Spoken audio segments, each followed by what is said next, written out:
Guys welcome back to my channel Bhavishya learning. So आज हम एक बहुत ही इम्पोर्टेंट और इंटरेस्टिंग टॉपिक कवर करने वाले हैं and that is reliability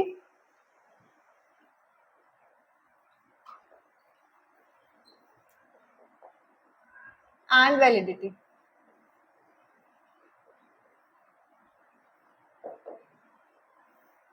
So reliability and validity and its types also. So okay, let's start one by one. What is reliability? Reliability क्या होती है? किसी चीज की consistency. Reliability का मतलब होता है consistency.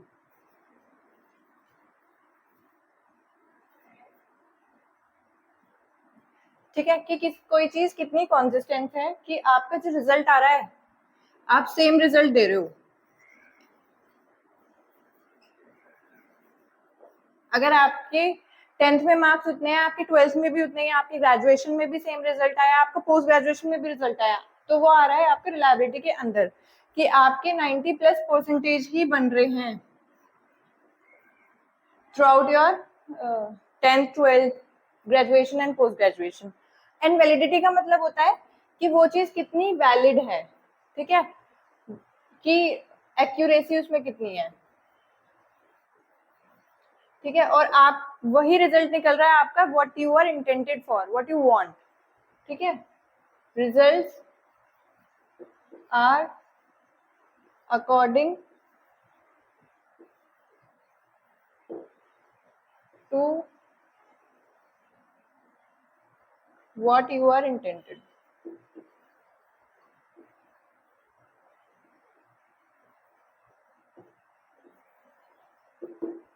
ठीक है, तो रिलायबिलिटी क्या हुआ कि कंसिस्टेंसी, आपका सेम रिजल्ट आ रहा है हमेशा, और या फिर मैं भी कुछ चीज सर्च कर रही हूँ तो मेरा भी कुछ चीज रिजल्ट सेम आ रहा है और आप उस चीज को सर्च कर रहे हो तो आपका भी वही सेम रिजल्ट आ रहा है, मतलब कॉन्सिस्टेंसी है, स्टेबिलिटी है आपकी उसमें, रिजल्ट में स्टेबल है, ठीक है। और वैलिडिटी क्या हुआ कि क्या चीज कितनी एक्यूरेट है कि जो आप चाहते हैं वो उतना वैलिड है कि नहीं, जो आपका रिजल्ट आ रहा है वो वही है जो आप उसका रिजल्ट निकालना चाहते हैं, ठीक है।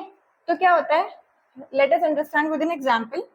सपोज दैट ये एक बोर्ड है और इसके ऊपर आप यहाँ पर आपको पॉइंट निशाना लगाना है, टारगेट है आपका यहाँ पर निशाना लगाना, ठीक है। और आप यहाँ पर बार बार, आप सपोज दैट कि आपका 5 टाइम्स जो रिजल्ट आया है वो यहीं पर लग रहा है आपका निशाना बार बार, तो अगर यहाँ पर लग रहा है इसका मतलब क्या है कि आप रिलायबल हो,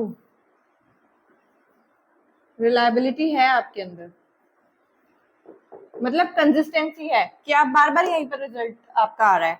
और अगर आपका बार बार यहाँ पर 5 बार आपने किया और यहाँ पर आ रहा है इसके आसपास, तो इसका मतलब क्या है कि आपके अंदर रिलायबिलिटी भी है कि कंसिस्टेंसी आ रही है बार बार, प्लस वैलिडिटी भी है। आप चाहते हो ना इसके आसपास लगाना या फिर इसके ऊपर लगाना, तो वैलिडिटी भी है इसके अंदर आपकी। तो रिलायबिलिटी और वैलिडिटी, इसका मतलब क्या हुआ कि जो वैलिडिटी होती है वो एक बड़ा कंसेप्ट है, वैलिडिटी कवर करती है रिलायबिलिटी को भी, ठीक है, बट रिलायबिलिटी इज लेस, मतलब रिलायबिलिटी के अंदर वैलिडिटी इंक्लूड नहीं होती बट वैलिडिटी के अंदर रिलायबिलिटी इंक्लूड होती है। हम इसको ऐसे समझते हैं कि जो रिलायबिलिटी होती है ये वैलिडिटी के अंदर आती है, ठीक है, पर वैलिडिटी तो इसके अंदर नहीं आ रही है। हम देख सकते हैं यहाँ पर इसके अंदर ये इंक्लूड हो रही है बट इसके अंदर ये नहीं हो रही, ठीक है। सो ओके, अब हम करते हैं cover types of reliability.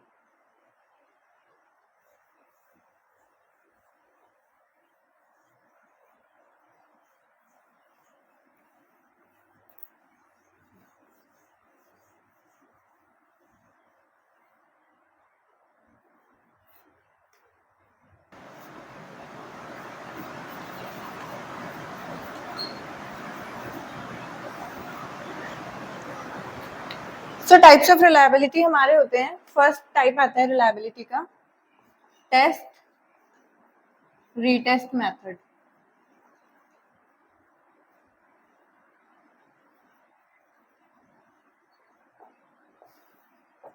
Test retest method में क्या होता है, जैसे नेम से आप समझ सकते हैं कि एक ही टेस्ट को आप बार बार लेते हैं, एक टेस्ट आपका अलग टाइम पे हुआ, उसके कुछ महीने बाद आफ्टर 2 मंथ्स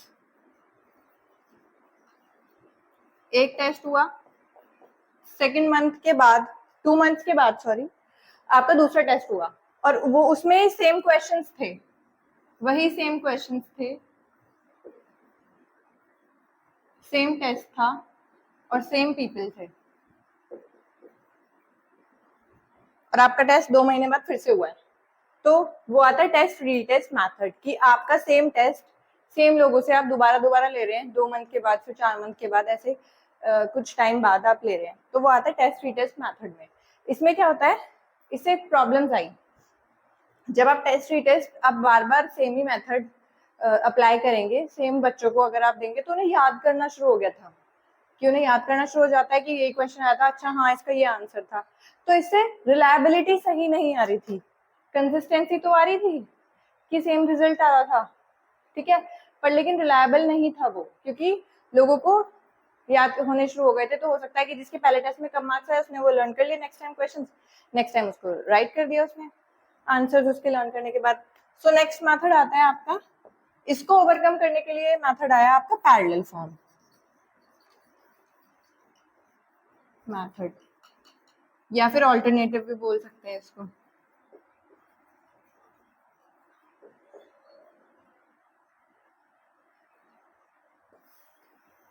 ठीक है, तो इस मेथड में क्या होता है, पैरेलल फॉर्म मेथड में कि आपसे पैरेलली ऑल्टरनेटिवली, मतलब आप एक ग्रुप से इधर टेस्ट ले रहे हैं और इधर दूसरे ग्रुप से टेस्ट ले रहे हैं, मतलब अलग अलग बच्चों का सेम टाइम पे आप टेस्ट ले रहे हैं, सेम टाइम में आप डिफरेंट पीपल का टेस्ट ले रहे हैं, ठीक है, वो आ जाता है पैरेलल फॉर्म या ऑल्टरनेटिव मेथड में। क्योंकि यहाँ पर लोग याद रख रहे थे, तो यहाँ पर क्या हुआ कि आप अलग अलग लोगों से एक ही टाइम पे आप टेस्ट ले रहे हो, उसमें आपने ना वो चेंज कर दिया ग्रुप्स, ठीक है। नेक्स्ट मेथड आता है आपका टेस्ट रीटेस्ट हो गया, पैरेलल फॉर्म हो गया, अब आता है इंटररेटर।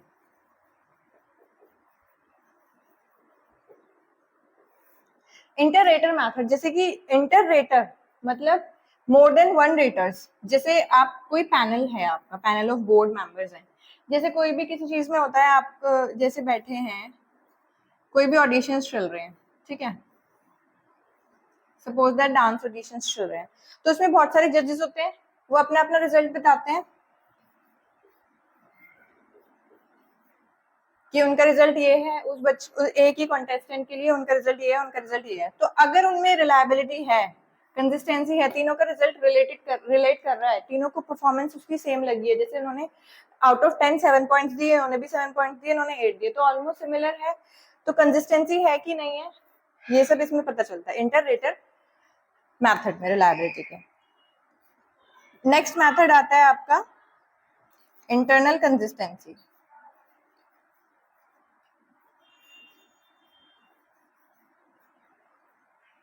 इसको हम स्प्लिट हाफ मेथड भी बोलते हैं।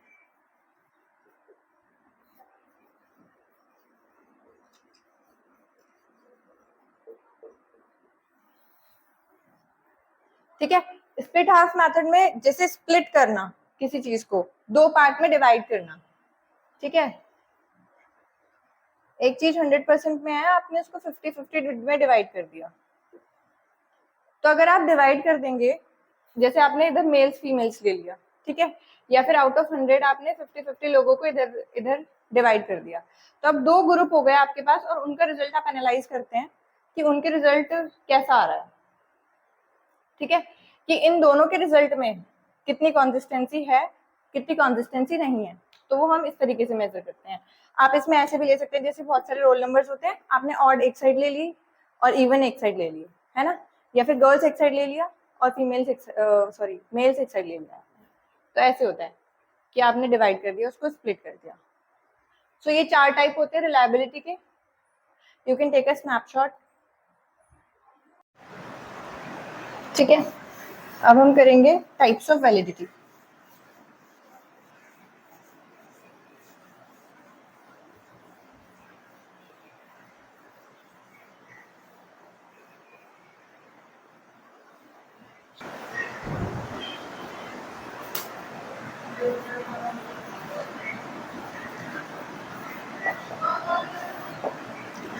सो वैलिडिटी के टाइप्स होते हैं, उसमें सबसे पहला टाइप आता है construct validity.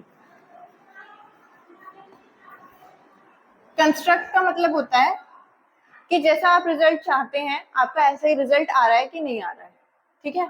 What you are intended for, same result, what you want. ठीक है, इसके दो टाइप्स होते हैं, एक होता है कन्वर्जेंट और एक होता है डाइवर्जेंट वैलिडिटी। सो कन्वर्जेंट, जैसे आपने कन्वर्ज, रोड्स से भी आप ऐसे आइडिया लगा सकते हैं कि दो रोड कन्वर्ज हैं, अलग अलग रोड हैं, पर लेकिन वो आकर एक साथ मिल रही हैं एट लास्ट, है ना। तो मतलब क्या हो रहा है, अलग अलग लोग रिसर्च कर रहे हैं किसी एक टॉपिक पे और वो बाद में जाके उनका सेम ही रिजल्ट निकल रहा है, तो वो वैलिड हो गया। कोई भी चीज है, जैसे अगर हमने बोला 5 + 5 = 10, तो ये चीज वैलिड है क्योंकि ये यूनिवर्सली एक्सेप्टेड है ना, कि हाँ 5 + 5 10 ही है, इसका सेम रिजल्ट आएगा हमेशा, आप कभी भी करेंगे कैलकुलेट तो, है ना। तो कन्वर्जेंट क्या हुआ कि अलग अलग रिसर्च जो आप कर रहे हैं वो सेम रिजल्ट दे रही है, कन्वर्ज है आपका जो वैलिडिटी है।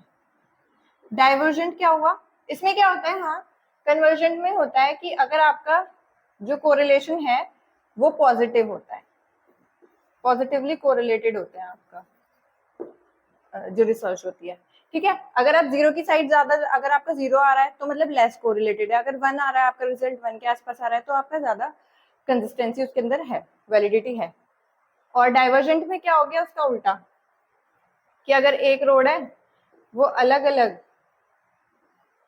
जा रही है एट लास्ट, मतलब पहले सेम था बट अलग हो गया, डिसेमिनेट हो गया कोई भी रिजल्ट, ठीक है। ये नेगेटिवली कोरिलेटेड होता है कि आपका सेम रिजल्ट नहीं आ रहा है। ओके, कन्वर्जेंट डाइवर्जेंट हो गया। देन आपका आता है second type, criteria validity.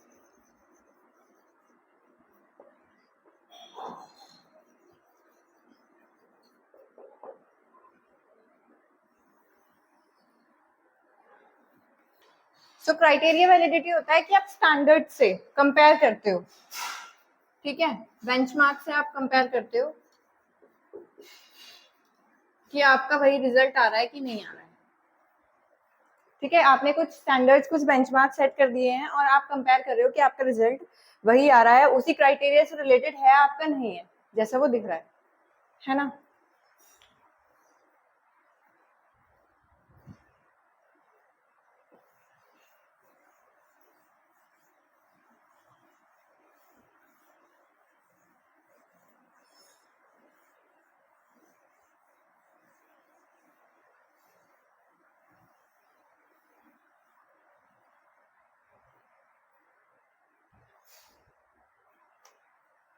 Next आता है आपका third type of research and that is concurrent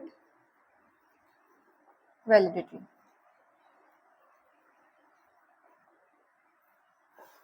और एक होता है प्रिडिक्टिव वैलिडिटी।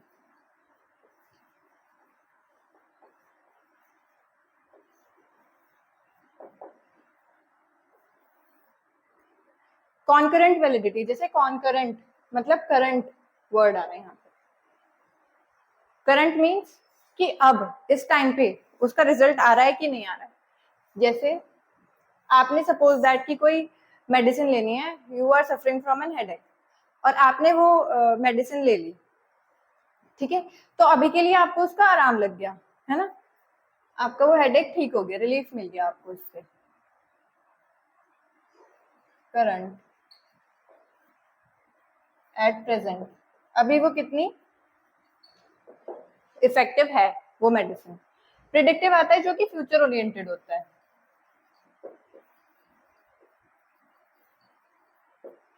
कि अगर आपको हेडेक डेली डेली हो रहा है ना, तो आपको एक अपना प्रॉपर ट्रीटमेंट कराना पड़ेगा, तो कि फ्यूचर में जाके आपका वो जो है आपका हेडेक वो ठीक हो जाए, है ना।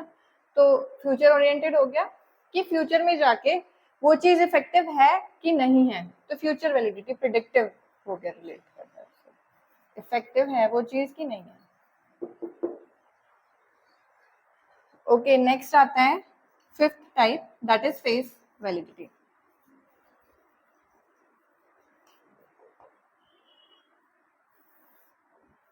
सो फेस वैलिडिटी क्या होता है? फेस, आपने ये थॉट तो सुना ही होगा कि यू कैन नॉट जज a book by its cover, पर ये चीज यहाँ पर फॉलो नहीं होती है ना, कि आप कोई बुक है आप उसको ऊपर से देखते हैं सबसे पहले, क्योंकि आपने अभी वो जस्ट परचेज करी है, मतलब आपने उसको पूरा नहीं पढ़ा है। तो अगर उस बुक को आप बाहर से सिर्फ उसका कवर कवर देख रहे हैं, आपने उसको अंदर से नहीं पढ़ा है, तो आप चाहेंगे कि जो ये बुक है वो रिलेट करे जो जैसी वो दिख रही है ना, मस्ट बी एक्यूरेट, एक्यूरेट हो, वैलिड हो, या फिर, है ना, उसी तरीके से जैसे कि वो फेस से दिख रही है। और इससे नेक्स्ट आता है content validity.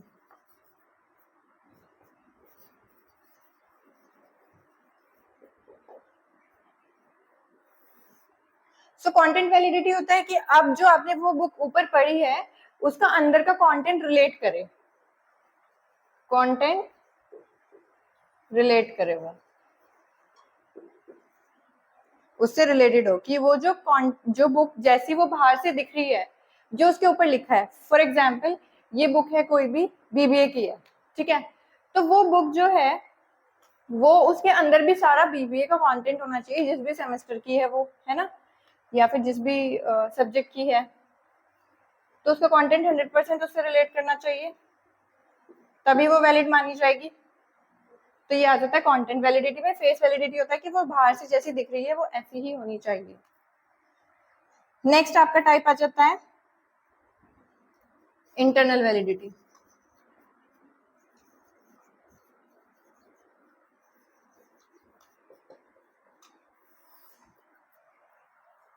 So internal validity क्या होता है कि ये बताता है हमारा रिलेशनशिप वेरियस वेरिएबल्स के बीच में, या फिर कॉज एंड इफेक्ट रिलेशनशिप बताता है।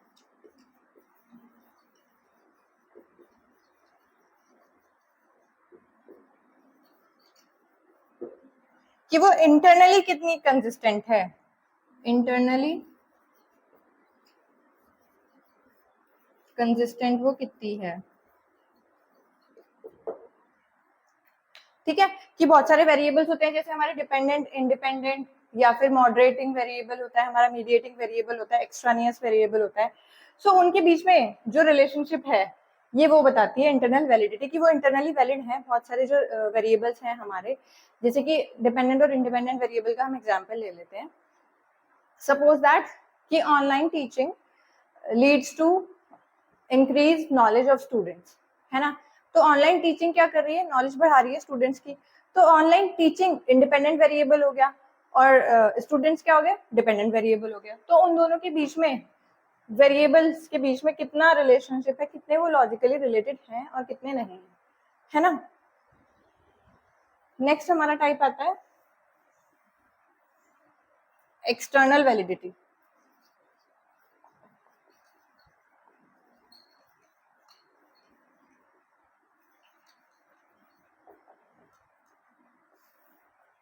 एक्सटर्नल वैलिडिटी में क्या होता है कि जैसे कोई भी सैंपल है वो पूरी पॉपुलेशन को डिफाइन कर रहा है कि नहीं कर रहा, एक्सटर्नली वो एप्लीकेबल है कि नहीं है, ठीक है। सैंपल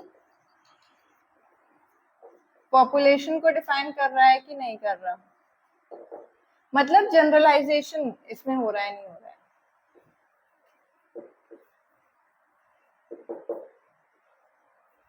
है ना। जनरलाइजेशन कैसे हो सकता है कि कोई भी आपने सैंपल लिया, सपोज दैट आपने 500 पीपल का सैंपल लिया किसी भी रिसर्च को करने के लिए, कि आपने 500 लोगों का सर्वे कराया, तो वो पूरी जज कर रहा है पॉपुलेशन को या नहीं कर रहा है, इसमें ये बताते हैं जनरलाइजेशन में। एक्सटर्नल वैलिडिटी जनरलाइजेशन होता है, मतलब सैंपल कैसे पॉपुलेशन को डिफाइन कर सकती है, जैसे कि अगर आपने कोई चावल चेक करने हैं कि ये चावल कैसे हैं और इसकी क्वालिटी कैसी है उस चावल की, तो आपने क्या करेंगे, आप अगर वो जो भी कोई बोरी होगी या कट्टा होगा आपके चावल का, उसमें से आप थोड़े से चावल के दाने निकालेंगे और उसको चेक करेंगे, है ना। तो क्या वो पूरे चावल को ही तो डिफाइन करेगा, पूरी पॉपुलेशन को? हमने यहाँ पर कट्टा क्या हो गया, पूरा चावल का, पूरी पॉपुलेशन हो गई, यूनिवर्स हो गया। और जो आपने निकाला सैंपल के लिए यूज करने के लिए, वो आपका सैंपल हो गया, तो वो डिफाइन करा ना पूरी पॉपुलेशन को। ऐसे ही रिसर्च में होता है, ठीक है। आप कोई भी सैंपल ले रहे हैं किसी भी चीज को देखने के लिए कि इसका इम्पैक्ट इसके ऊपर क्या पड़ रहा है या फिर किसी भी चीज को, तो वो उसको डिफाइन करना होना चाहिए पूरी पॉपुलेशन को, तो वो चीज हो जाती है external validity. So that's all. So let's have a quick review कि हमने आज क्या क्या पढ़ा। सबसे पहले हमने पढ़ा रिलायबिलिटी क्या होती है। रिलायबिलिटी मतलब होता है कंसिस्टेंसी, कि आपका सेम रिजल्ट आ रहा है आप जब भी टेस्ट करा रहे हो या कुछ भी कर रहे हो। वैलिडिटी, वैलिडिटी का मतलब होता है कि क्या चीज कितनी वैलिड है, कि जो आप चाहते हैं रिसर्च करना वही आपका रिसर्च का रिजल्ट आ रहा है नहीं आ रहा है, ठीक है। और उसके बाद हमने पढ़े टाइप्स ऑफ रिलायबिलिटी। उसमें हमने पढ़ा टेस्ट रीटेस्ट मेथड, एक टेस्ट को हम बार बार टेस्ट करते हैं सेम बच्चों से, है ना। और उसके बाद हमने पढ़ा पैरेलल फॉर्म मेथड। उसमें क्या होता है कि अलग अलग ग्रुप्स को बना देते हैं, उनको अलग अलग टेस्ट दे देते हैं, फिर उनका टेस्ट एनालाइज करते हैं हम। देन हमने पढ़ा इंटर रेटर मैथड। उसमें अलग अलग रेटर्स होते हैं, वो रेटिंग्स देते हैं, मतलब मार्क्स देते हैं, अपने अकॉर्डिंग जज करते हैं, जज करते हैं किसी भी रिजल्ट को। एंड लास्ट हमने पढ़ा स्प्लिट हाफ मेथड, कि हम एक ग्रुप को डिवाइड कर देते हैं और उन दोनों ग्रुप को कंपेयर करते हैं कि उनका रिजल्ट कैसा आया। फिर हमने टाइप्स ऑफ वैलिडिटी पढ़े। उसके अंदर हमने पढ़ा कॉन्करेंट वैलिडिटी पढ़ा था हमने, कि उस टाइम पे उसका रिजल्ट कैसा आ रहा है, या फिर प्रिडिक्टिव की फ्यूचर ओरिएंटेड है कि नहीं है। फेस वैलिडिटी मतलब कि जैसे वो बाहर से दिख रही है वो ऐसा है नहीं है, वो एक्यूरेट होना चाहिए। और कंटेंट मतलब उसका कंटेंट रिलेट करना चाहिए, है ना।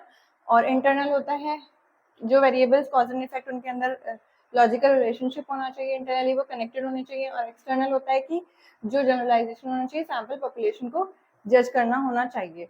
और एक हमने पढ़ा था कन्वर्जेंट। उसमें क्या होता है, दो रूट्स डाइवर्ज होती है पहले, फिर जाके सेम रिजल्ट देती है, और डाइवर्जेंट इसका अपोजिट।